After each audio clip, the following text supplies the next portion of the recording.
আপনাদেরকে বারে বারে এই কথাটাই বলি যে একটু বেশি জল টবের মধ্যে ধারণ করলে কি হয় দেখেছেন? হাইব্রিডের জবাগুলো, যে গাছগুলো আপনার এত সুন্দর থাকে, সেই গাছকে 10 থেকে 12 ঘন্টার মধ্যেই কিন্তু খারাপ করে দিতে পারে। দেখুন, এটা আমাদের ক্ষেত্রে একে আবার সারিয়ে তোলার সেই জায়গাটা আমাদের কাছে জানা আছে। যারা নতুন বাগানে বা নতুন জবা করছেন, আপনারা সাহসের পিছু গাছের মধ্যে নানানভাবে কিছু দিয়ে মাটিকে হালকা করে কখনোই বসাবেন না। তাহলে আপনারা কিন্তু কখনোই এই হাইব্রিডের জবা গাছকে একেবারেই ভালো করতে পারবেন না। নমস্কার, পুষ্পশ্রী নার্সারি কলাঘাট, আমি কমল আর শেয়ার করছি আপনাদের সঙ্গে হাইব্রিডের জবা গাছ রোপণ থেকে সবটাই, যাতে আপনারা ভালো গাছ করতে পারেন। একটু আধটু বৃষ্টি খেয়েই আপনার গাছের অবস্থা একেবারে এরকম জরাজীর্ণ হয়ে যায় আর আপনি সারিয়ে তুলতে পারেন না। এই যে গাছগুলো দেখছেন আপনারা, এরকম 1000-এর মতো গাছ ওই শেড করতে একটু দেরিতে সকল গাছের পাতা এমন হয়েছে। তার থেকে ভালো ভালো বেশ কিছু বেছে নেওয়া হয়েছে। আর এই কারণগুলো দাঁড়ায় কি, যে অতিরিক্ত গরমে, দেখুন অতিরিক্ত গরমেই জবা গাছ ভালো হয়, কিন্তু অতিরিক্ত গরম থাকার সাথে সাথে অতিরিক্ত মাটি যদি হালকা থাকে, তাহলে গাছটি তার ব্যালেন্স অবশ্যই হারাবে। সেজন্য জবা গাছকে একেবারে প্লেন মাটি আর 30 ভাগের মতো বালি দিয়ে গাছটি রোপণ করতে হয়, তাহলে গাছের যে মাটি সেই ব্যালেন্স কিন্তু হারাবে না। জবা গাছটি রোপণ করার পর আপনারা ভার্মিকম্পোস্ট, কোকোপিট সবটাই দেবেন। এগুলো খুব ভালো জিনিস আর এটা একটা ভালো খাদ্য। এদেরকে গাছটি রোপণ করার পরে দেবেন, কারণ মাটি যত হালকা থাকে আর সেই মাটিতে গ্রীষ্মে তো গাছের হালত আপনাদের এমনিই খারাপ, তারপর একটু বৃষ্টির জল পাওয়া মানেই শেকড়ের মধ্যে, মাটির মধ্যে সবুজ ভাব আর ধীরে ধীরে গাছটির খারাপ রূপ। যে গাছটির এরকম রূপ হয়েছে সেই গাছটিকে আপনি আবার অনায়াসে সারিয়ে তুলুন। গাছটিকে খুলে নিন। জবা গাছের 1 থেকে 2 দিনের মধ্যে সমস্ত শেকড় কিন্তু নষ্ট হয়ে যেতে পারে। আবার জবা গাছে 1 সপ্তাহের মধ্যে সেই সকল শেকড় কিন্তু আবারও তৈরি হয়ে যেতে পারে। অর্থাৎ আপনাদেরকে এই জিনিসটা বুঝতে হবে। সেই জন্য আমরা জবা গাছ রোপণ করার পর দিনে দিনে তার খারাপ রূপ যেমন দেখি, আবার কয়েকটি দিনের মধ্যে বেশ কিছু গাছকে ভালো করা হওয়ার রূপটাও যেন তার থেকে দেখতে পাই।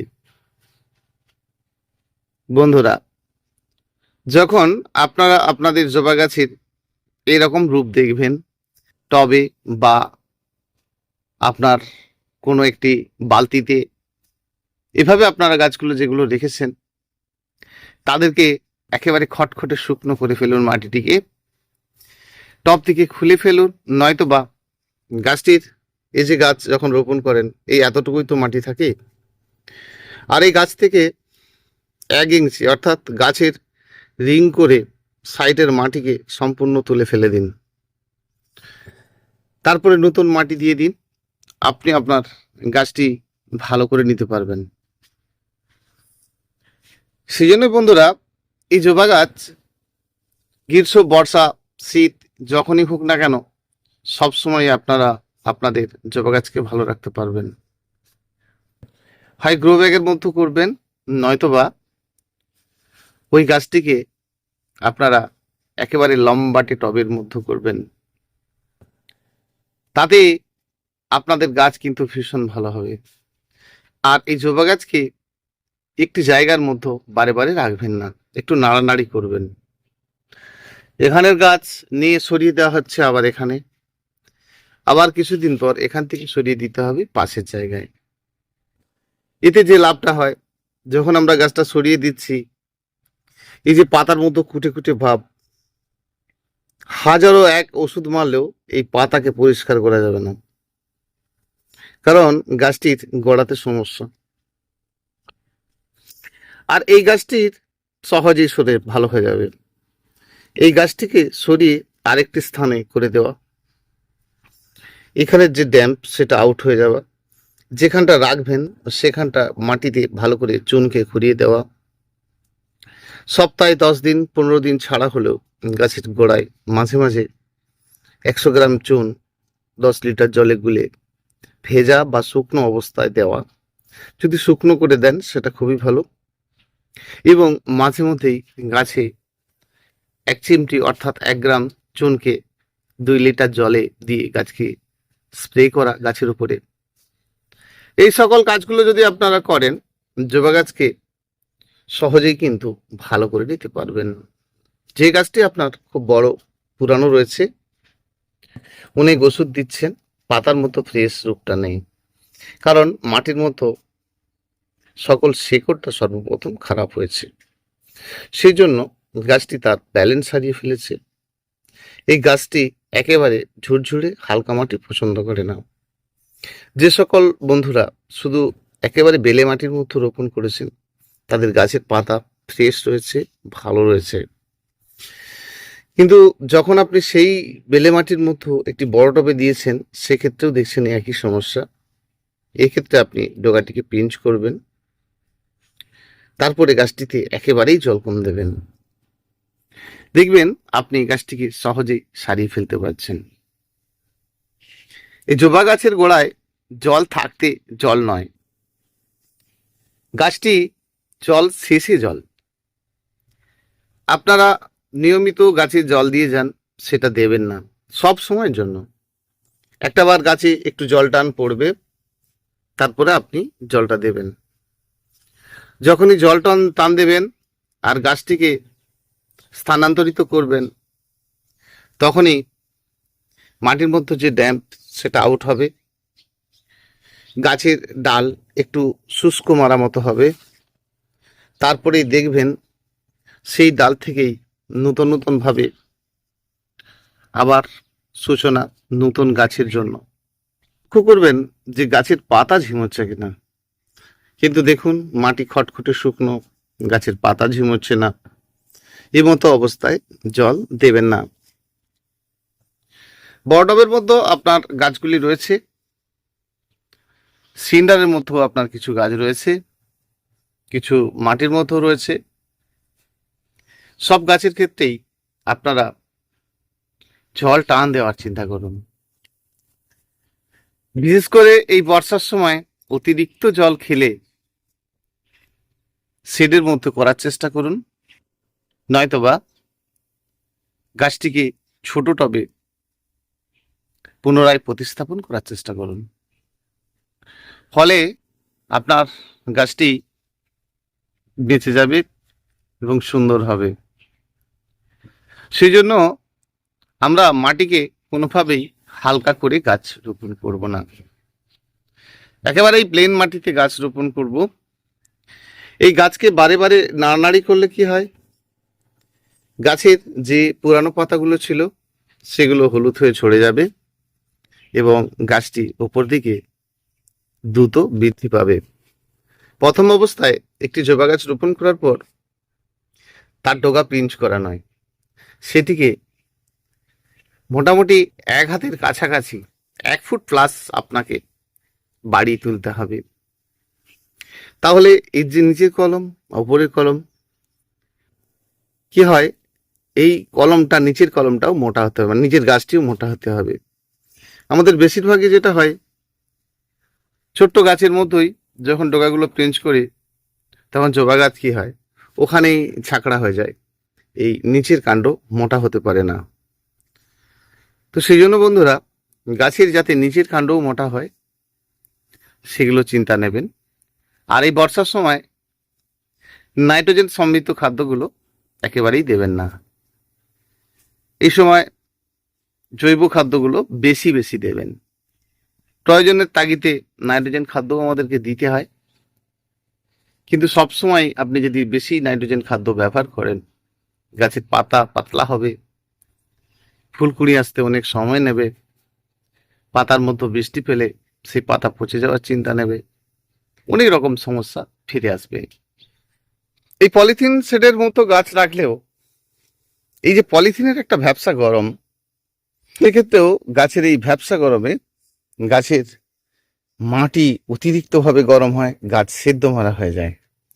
অর্থাৎ এই পলিথিন দিলেও বেশ উঁচু করে দিতে হবে, যাতে এই পলিথিনের উপরে রৌদ্র পড়লেও পলিথিন থেকে যে রৌদ্রটা আসছে সেটা যেন একেবারে হালকা হয়, আর খুব কাছাকাছি রাখবেন না। সেজন্য গাছের উপরে পলিথিন দিলে মোটামুটি 8 থেকে 10 ফিট উঁচু হওয়া উচিত। আর গাছ রোপণের সময় গাছের মাটিকে, যে সকল মাটি আপনার পড়ে রয়েছে সবকে একটি জায়গায় ঠেলে জলে ভিজিয়ে রাখুন বা দীর্ঘদিন ধরে ফেলে রাখুন। সেই মাটির মধ্যে যে সকল রয়েছে সেই মাটি পচে আপনার একেবারেই দারুণ হয়ে যাবে। সেই পচা মাটিকে আপনারা তারপরে রৌদ্র খাইয়ে সেই মাটিতে যে কোনো জবা গাছ রোপণ করুন, ভীষণই ভালো হবে আপনাদের জবা গাছ। জবা গাছে সারা বছরই খাদ্য দেওয়া যায়, তবে বর্ষার সময় বানানো খাদ্য দিলে বেশি ভালো হয়। যেমন আমরা দিয়েছি দেখুন বাদাম খৈল, এটা শেডের মতো রয়েছে বলে দেওয়া। তরল খাদ্য দিলে সেই তরল খাদ্য গাছের গোড়ায় মাটিতে দেওয়ার পর সেটি শুকনো হলে তবেই জলটা দেবেন। সারা গ্রীষ্মকাল কাটানোর পর একটু বৃষ্টির জল খেয়েছে, তারপরে শেড করে দেওয়া হয়েছে। দেখুন গাছের সকল নিচকার পাতা হলুদ হতে শুরু হয়েছে। এটা ভয় পাওয়ার কারণ নয়, এটি গাছ বেড়ে ওঠার কারণ। কারণ গাছটি দিনে দিনে কষ্টের মধ্যে থাকা, বৃষ্টির জল পাওয়া, নিচকার পাতা ঝরে গিয়ে গাছটি কিন্তু আবারও সুন্দর হবে। সেজন্য জবা গাছের যত নিচের পাতা পরিষ্কার পরিচ্ছন্ন থাকবে, জবা গাছের কাণ্ড মজবুত হবে এবং গাছটির লং লাস্টিং হতে থাকবে। আপনার গাছটির অনেক দিন ভালো থাকবে। মাঝে মাঝে সাদা পোকা অর্থাৎ জড়িতা পোকা, মিলিবাগ যখন আপনার গাছে এভাবে থাকে তখন এই মিলিবাগটা সমস্যা নয়। মিলিবাগটা যদি আমরা গাছের মধ্যে রেখে দিই তাহলে বিরাট সমস্যা। আমরা অনেকেই চিন্তা করি যে গাছে পিঁপড়ে হচ্ছে, তাহলে পিঁপড়ার ওষুধ দেওয়া হোক। পিঁপড়ার সমস্যা নয়, কিন্তু পিঁপড়াই করবে সমস্যা যখন এই পোকাগুলোকে ধরে খেতে খেতে আসবে, আর সেটাই কিন্তু গাছের পাতা কালো হয়ে যাবে, গাছটিকে একেবারে নিঃশেষ করে দেবে। সেই জন্য এইরকম সাদা পোকা দেখলেই আপনারা গাছের মধ্যে মিলিবাগের ওষুধ দিন। ফেন্ডাল, একতারা, সিতারা, অ্যাডমায়ার এরকম ধরনের ওষুধগুলো সপ্তাহে একবার দুইবার প্রথম দিন, তারপরে সপ্তাহে একবার দিন, তারপরে 15 দিন ছাড়া দিন। তাহলে কি হবে, প্রথম সপ্তাহে 2বার দিলে গাছটি আপনার শেষ হয়ে যাবে, সুন্দর হয়ে যাবে। বিকেল টাইমে দেবেন, ভালো কাজ হবে।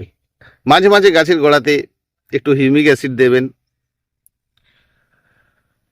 আর মাটিতে দিলে 2 গ্রাম দেবেন 1 লিটার জলে। মাঝে মাঝে ফাঙ্গিসাইড দেবেন, 2 গ্রাম দেবেন 1 লিটার জলে। সেই জলটি গাছের গোড়াতে দেবেন, গাছগুলি আপনাদের ভালো হয়ে যাবে। দীর্ঘদিন ধরে মাটিকে জড়ো করে একটা জায়গায় রাখুন, সেই মাটি পচুক। হচ্ছে কম মাটির গুণ। দেখুন ছোট্ট পাইপের মধ্যে লাগানো রয়েছে, জল হয়তো থাকে না, শুধু প্লেন মাটি আর গাছ। এই কয়েকটা দিনের ব্যবধানেই গাছ ফাস্ট বেড়ে উঠছে, কোনোভাবেই মাটি ড্যাম্প হচ্ছে না, গাছ সুন্দর হচ্ছে। বন্ধুরা, দেখা হচ্ছে ঠিক পরের ভিডিওতে। চ্যানেলে যদি আমার নতুন বন্ধু হয়ে থাকেন সাবস্ক্রাইব করে রাখবেন। আমি এই ধরনের দৈনন্দিন ভিডিও সব ধরনের গাছের সম্বন্ধে বলি এবং ভিডিও নিয়ে আসি। সকল বন্ধুদের অনুরোধ করব লাইক, কমেন্ট, শেয়ার করবেন। প্রেমী বন্ধুদের মাঝে অবশ্যই শেয়ার করবেন, তারা যাতে তাদের গাছকে সুস্থ রাখতে পারে, ভালো রাখতে পারে। আপনারাও সুস্থ থাকবেন, ভালো থাকবেন। ভিডিওটি দেখার জন্য প্রতিটি বন্ধুকে অসংখ্য ধন্যবাদ। যোগাযোগের জন্য অবশ্যই আপনারা এই ফোন নাম্বারে ফোন করবেন, গাছের পিকচার তুলে হোয়াটসঅ্যাপ করবেন। আর আমার ফোন নাম্বার 9609456194, 9609456194। ভিডিওটি দেখার জন্য অসংখ্য অসংখ্য ধন্যবাদ প্রতিটি বন্ধুকে। ধন্যবাদ।